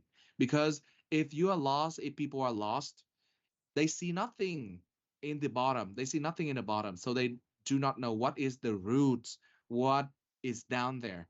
They only know something on the surface, and it may not serve you in the long run. So keep in mind, you need to think about your clarity a lot, and it may take you a week, 2 weeks, a few months. That's normal. That's completely fine. Okay. um Maybe today is not the best day to have an answer, but maybe tomorrow, maybe next week, next month. um you don't have to be stressed about it, but you need to you know think about it more to gain the clarity of your mind. Okay. This one already answered. um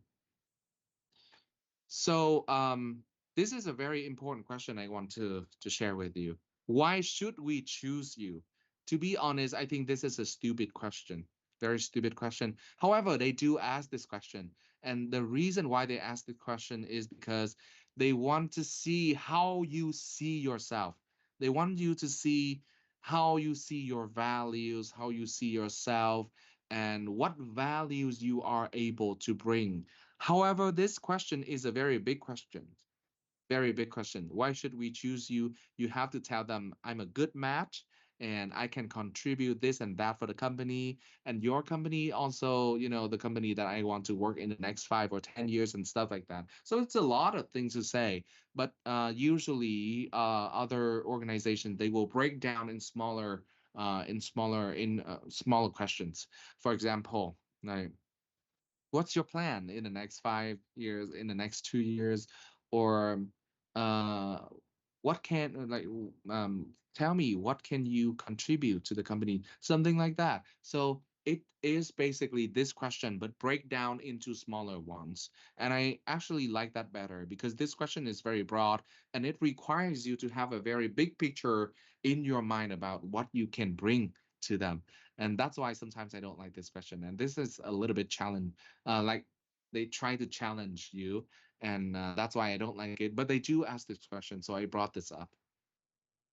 Okay, so earlier I share with you that some people, right? Some people tend to answer a very long answer, like they can take off, fly in the sky, and never be able to go down.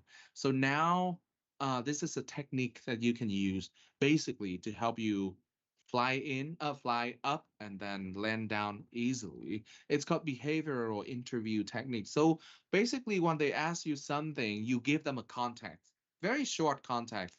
After that, the action that you had, and the results. Very quickly, very short, concise, and enough information. For example, if they ask you, like, tell me about something that you are very proud of, and what I would say is that, you know what, actually, I will share with them the context. So I would say there's a scholarship about health equity, and I was not in health equity at all. I did a podcast on mental health, but that's it. So I took the action. Basically, what I did was to apply for this program and portraying myself as someone who is working on mental health and want to make an impact on society. And the result was that I was chosen because my profile really stood out. It was different from the other people was talking about health in medical care, but my health definition is very different. It's about the well-being. It's about your happiness in life and stuff like that. And that's why they chose me, because it was completely different, and I could bring some kind of value from an outsider to them. So you see that using the car method, I can make my answer more concise, shorter, and easy for them to understand. With a short amount of time, you are not allowed to have so long answers, and you if you do long answers, you will make people feel tired after a while.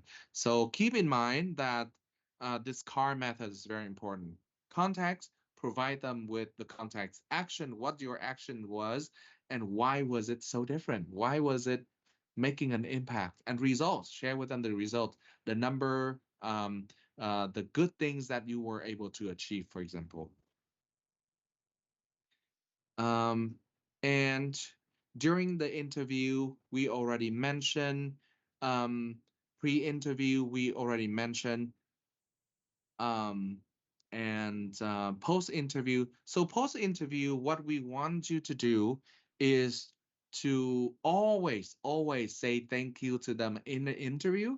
And when you go home, you write a letter or an email. Just tell them how you appreciate their time. Like, thank you so much for taking the time to have an interview with me, to have a discussion today. It was very insightful, and I have had a great time to understand about the company. And I hope that you'll be able to choose, the most suitable candidate. So all the best. Have a good rest of your day. Blah blah blah, things like that. Um, by doing that, you will leave an impression. They will remember you. They will think that, oh, actually, there are a few candidates, but this candidate, it's so, you know, um, so thoughtful. They take an extra step just to say thank you. But I mean, after they say thank you in the interview, it's okay for them to not say thank you, but they still do it. That means you are already different. You already make an impression on them. So make sure that you send a follow up, thank you notes, thank you for the interview and stuff. And tell them what you have learned. Like, I've learned a lot today about the position, and ask for the next step. Like, if you haven't asked the uh, uh, uh, uh, um, you time them in the email that, when will I expect to uh, get the results, for example. And for yourself, you can reflect on the interview, what you did well and what you didn't do well, so that in the next interviews you will become better. And remember that this is not the end of the world. If you fail an interview, people fail 100 interviews every time. It's completely fine. But it's important for you to learn how to, you know, become better in the next interviews. And since after graduation you are going to apply for a few companies, or like 100 companies, and you will get like 5 interviews only, and in the 5 interviews there will be only one interview that you will get chosen, and it's totally okay, because at the end of the day you only need one job, right? But you want to spread, your presence. You want to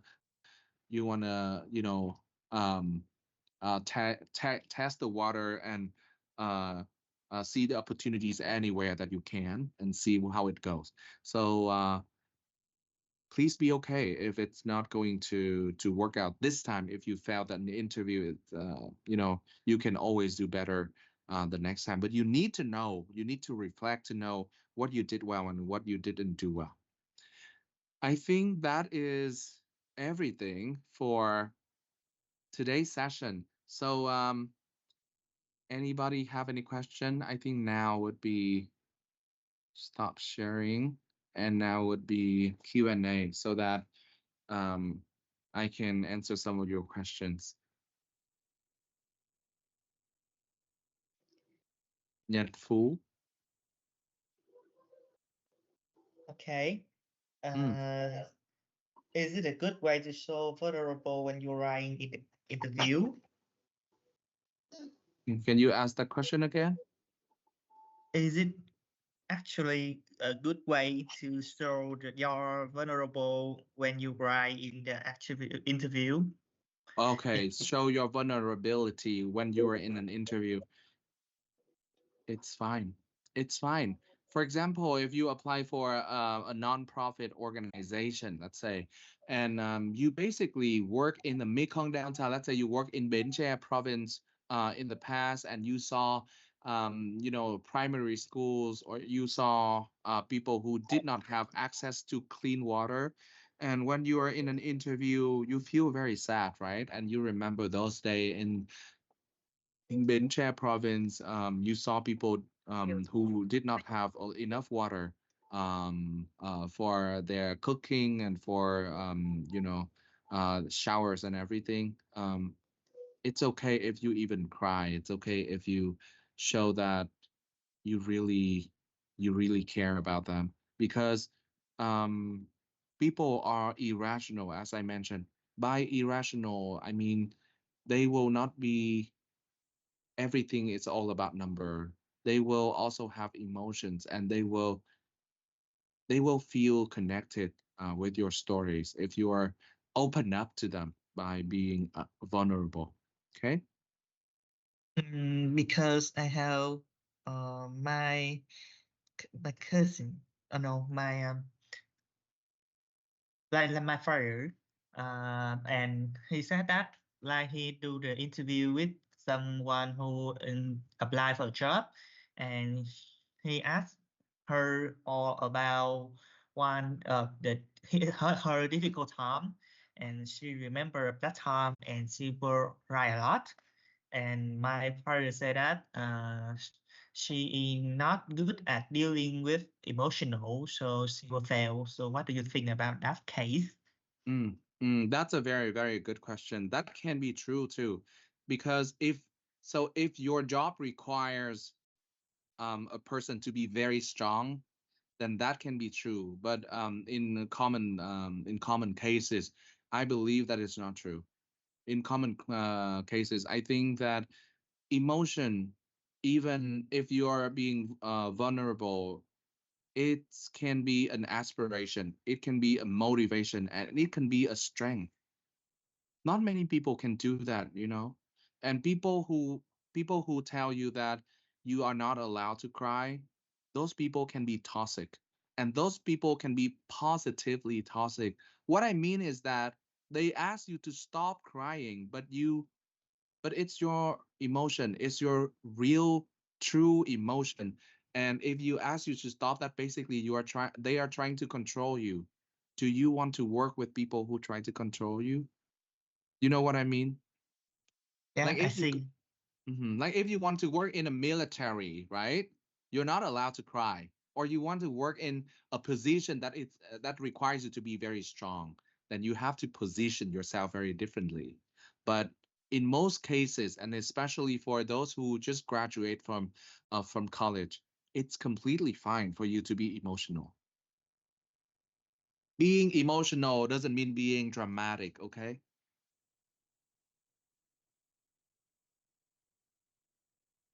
Minh Thư, you have a question? Yes, can you hear Mm, me clearly? can.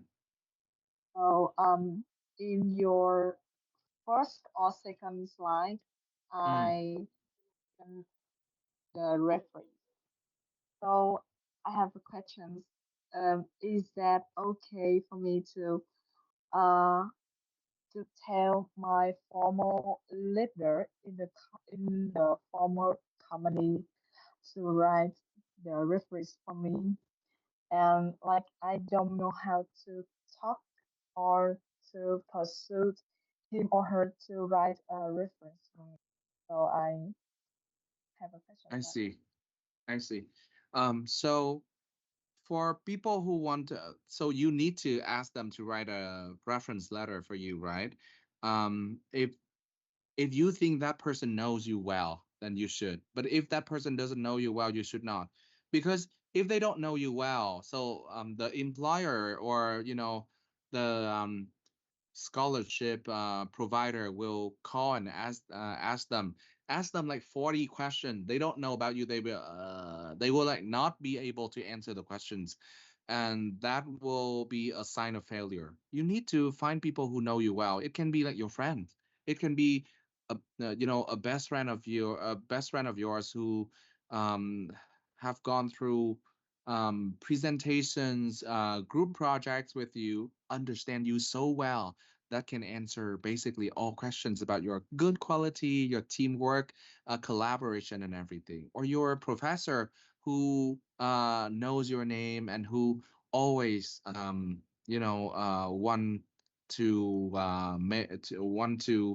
want you to have a better future. Those or professors will be able to be a referee for you, and you can always ask them if you have the email. You can tell them that, hey, can I put your name in my CV so that if someone call, then you can just share with them about my academic capability, for example. That's completely fine.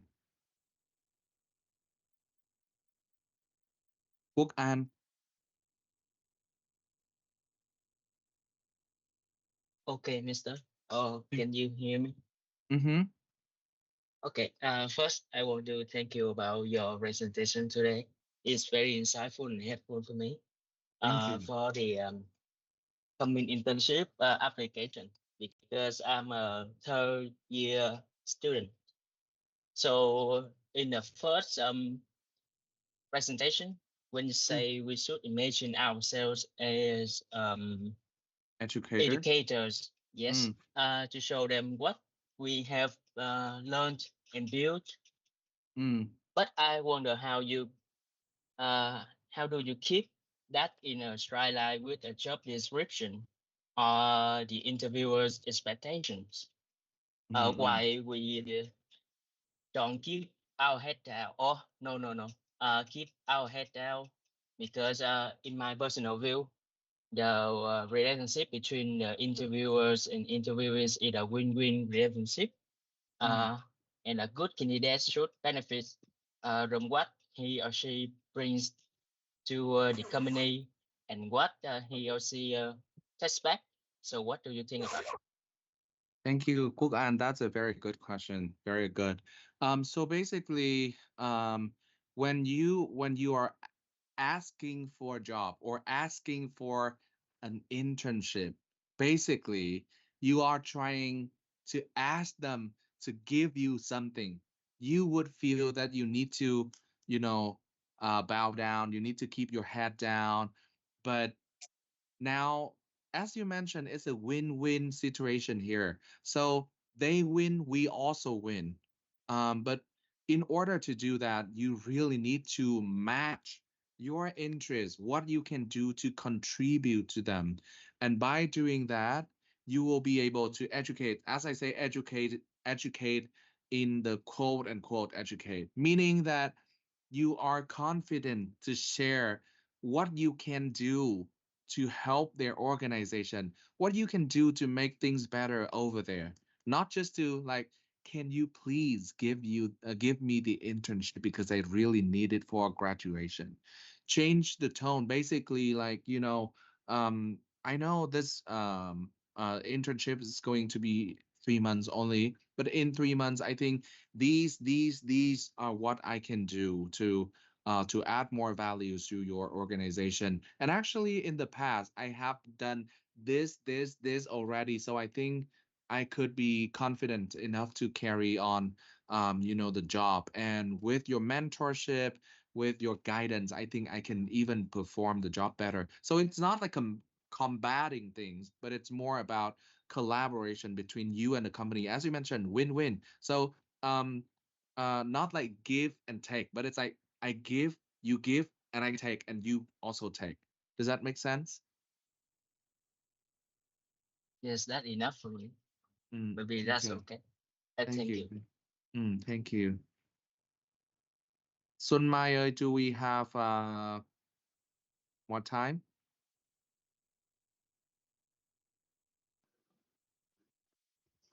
I think is we have to end the workshop here, but I think you can choose two more questions to answer before we Mm. wrap up and end the workshop. Okay.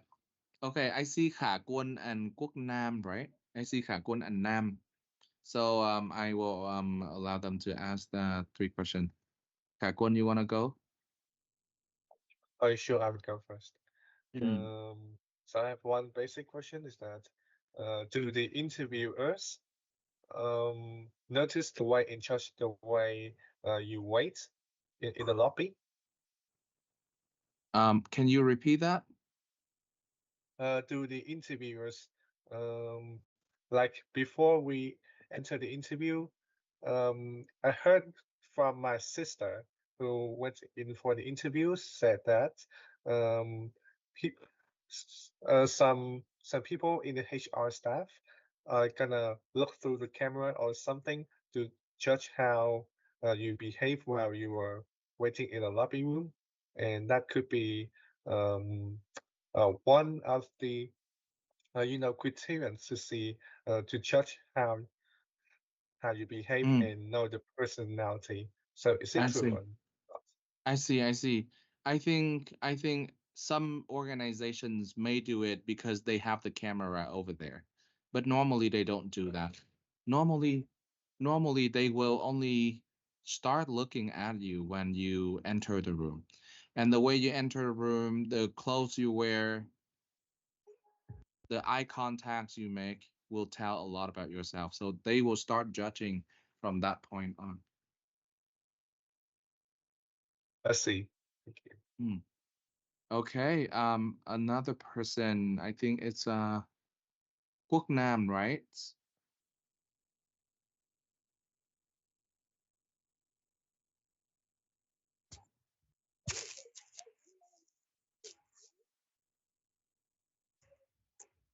No more? Quốc Nam, did you raise your hand? Yes. Can you hear me? Yes. Yes, I have some questions for you.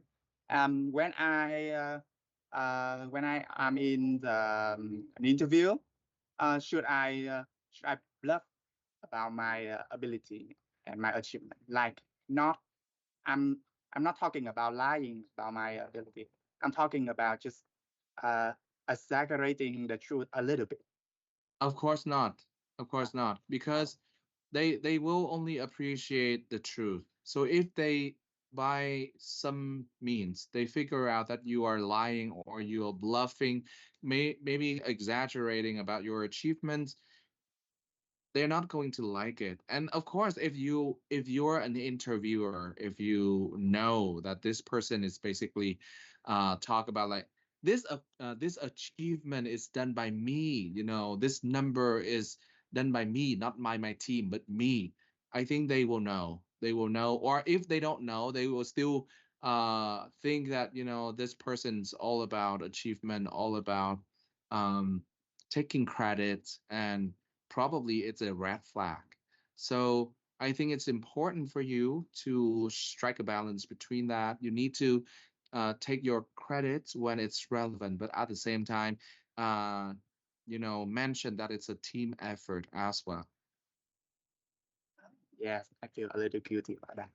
And Thank you. I was wondering, when I engage in the conversation with the interviewer, should I just use some simple and clear words and sentences, or should I use some big, sophisticated words and a sentence?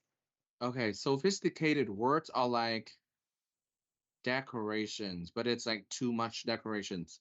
You imagine you go to a house and everywhere you see decoration and it's like too loud, too colorful, too big, whatever that is. You will feel tired, right? So in an interview, what you need to do is to use the right words, not to use complex vocabulary. Just use the right words. If that is simple, but it's the right word to use it. Because at the end of the day, the purpose of communication is to get the other person to understand. As long as they can understand you, you are doing the right thing. Yes, thank you very much. That's Okay, I thank don't have any you. more questions. Thank you, Nam. And Mr. Hải Trương, I see a question in the Q&A session from Nguyễn Hữu Đức. He asked you that is it bad if he do not have a referee? Like It's fine. If you go apply for a job, it doesn't require you to have a referee because referees usually for middle management job and higher because when they recruit a middle managers it requires them to spend a big number, a large number of budget, right? They have to pay a lot of money to those positions. And imagine you're a director of a company. You want to know what people talk about, what people think about that person too. So you need references. And if you hire that person and you let them go, the organization is going to lose some money without creating values. But for you guys, just graduating from university, the amount that they pay you is very low. So no references is okay because if you come and you are not a good fit, they can fire you and they basically do not lose so much. So it's fine. But for scholarship, you do need references. What if you don't have any references? You know, um, you have to find someone because um, if that is your professor, your lecturer, or is that um, your team leader in a project, for example, it can still be okay. Okay. Yes. I can say that after the insightful presentation of Mr.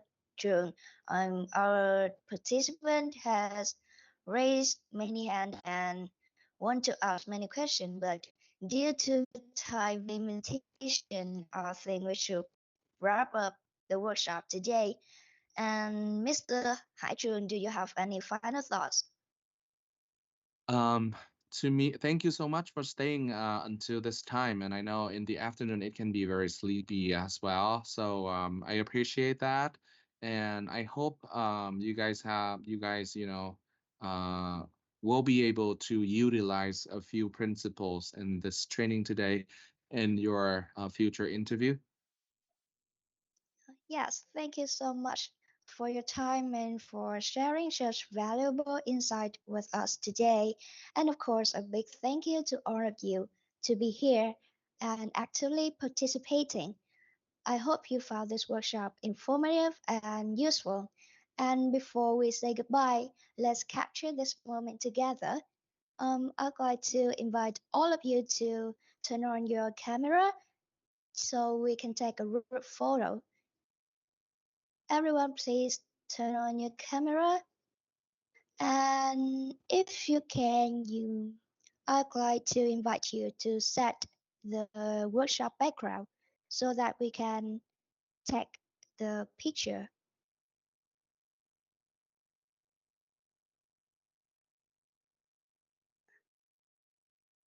Everyone, please turn on your camera.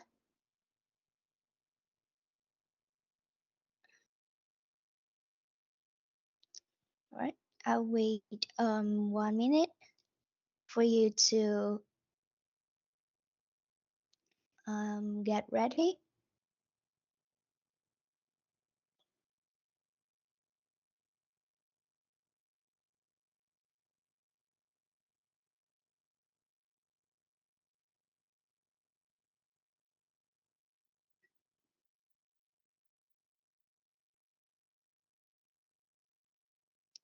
Yes.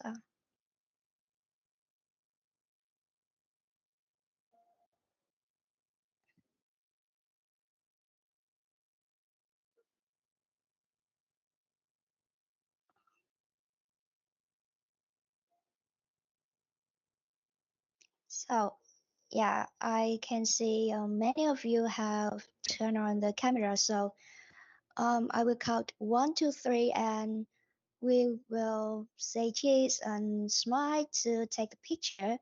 Okay, 1, 2, 3.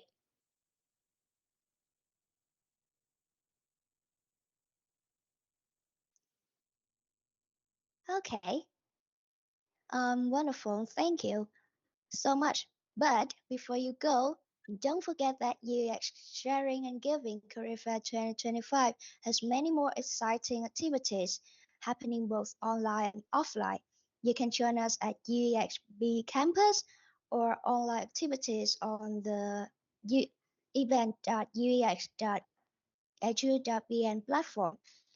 And on March 30, 2025, we are hosting a lucky draw with amazing prizes worth up to 50 million Vietnam dong at UEXB campus.